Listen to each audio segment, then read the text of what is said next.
Star Trek is a show played by actors. Big shocker, I know, but it's true. But this means that many of the aliens we see in the show are limited by the actors playing them, leading to the trend of it's just a human with a funny nose or forehead. With the lore of the shows, however, this common form is explained using the precursor species that once spanned the galaxy, and possibly others, in its early millennia, and interfered by seeding the genetic code for humanoid forms across the Milky Way.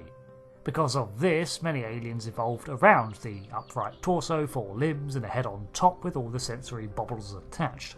Alongside this are the commonalities required to operate advanced machinery, such as manipulative limbs and the ability to communicate complex ideas.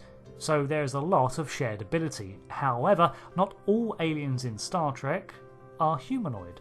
Although seldom seen, there are many others out there that break with the tradition and have a variety of different forms. This is a list of 10 of those species, looking at what makes them unique, but I will not be covering non-corporeal beings. The ones on this list must have a physical form.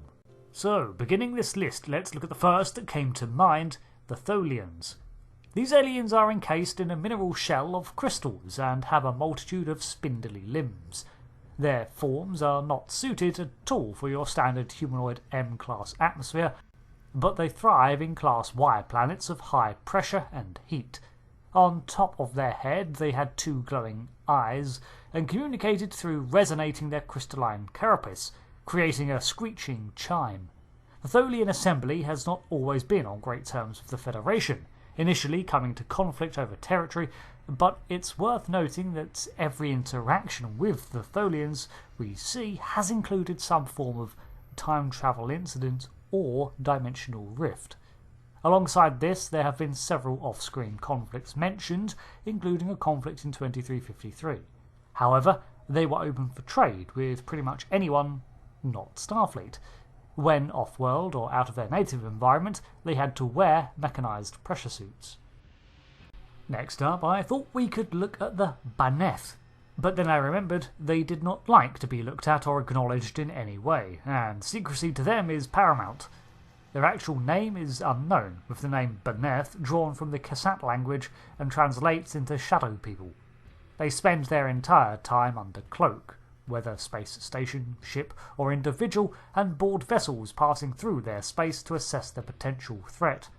Paranoia does not quite cover it for these guys. From what was glimpsed through sensory creations, they appear to be arched forms with 4 tendril-like limbs, the upper 2 of which have spines running down the length. Their method of locomotion was unseen, but it looked like they had a tail upon which they slithered. All data concerning them was turned over to the Baneth to maintain the peace with them, however, but at the very least we can say they are not humanoid.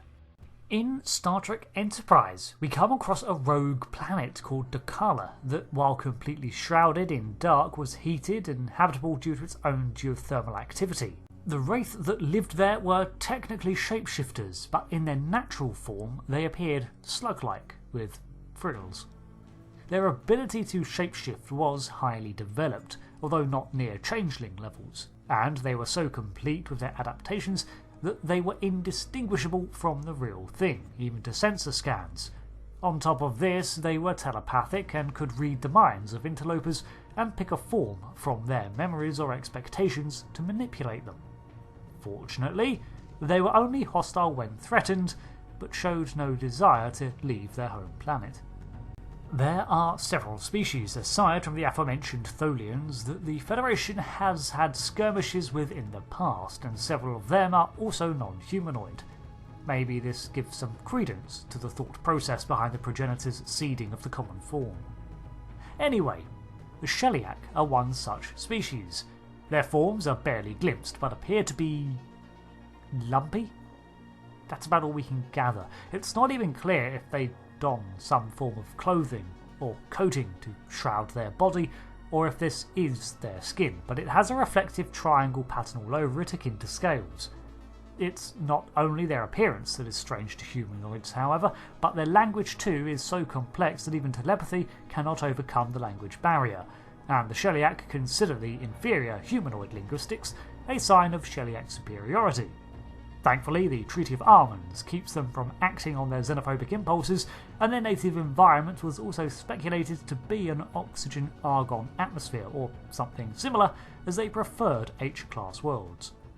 Alongside this antagonistic species is the Zenkethi. Now, admittedly, we never see them in canon, but there are two interpretations in the extra-canonical sources. The first are from the books and boring because they are humanoid, while the latter are massive, lumbering brutes of muscle and bioluminescent tissue. They have 4 arms, 2 for supporting themselves and carrying heavier loads, while 2 smaller, more dexterous ones to perform the finer tasks. Alongside this, they have tails for counterbalance, and their bulk allows them to wear heavy armour as standard, with mounted artillery for combat. Their skin is tough, leathery textured, with mottling and luminous areas that give way to crocodile-like scales on their backs, making them decidedly lizard-like in appearance. Their forms would suggest a higher gravity world, but apparently Zenketh is a Class M1, as Garak has worked there undercover. Amid the Zindi subspecies are the aquatics and insectoids, both of which are non-human. However, I think the aquatics are the more interesting here, as they cannot survive out of the ocean environment, meaning that their ships are also filled with water. They have the same facial ridges as other Zindi, but long snaking bodies with fins. Alongside the recognisable face, complete with mouth and eyes, they have 2 forelimbs with hands, a requirement for their ability to create the advanced technology even underwater. Their mouths were not used for talking, so communicated with whale song like hums and calls. They also emitted a sonar to help navigate and communicate with one another. The Kelvins were interlopers from the Andromeda Galaxy who had fled a deadly radiation surge and sought out the Milky Way as a potential new site for conquest. When encountered in 2268, they had taken on humanoid form to better interact with local technology and individuals, but this was not their natural look. In fact, they are essentially large tentacle monsters with over 100 limbs and complex minds that could finally manipulate each limb independently. However, they were far less emotional and ignored their senses much of the time, preferring their calculated and intellectual thoughts. Their shapeshifting ability is suspected to be of technological origin rather than a biological ability, and they were not used to the humanoid experience, which proved to be a way to manipulate them. Pandronium have only been seen twice in canon, and they were both in animated form due to the ease of recreating such non-humanoid life.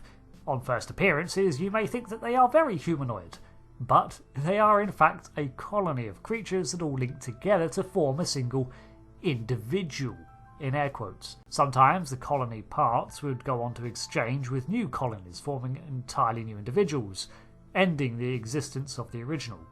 This shows that when connected into a singular form, they are basically all working as one creature with its own sense of self, but also are capable of living independently of the whole.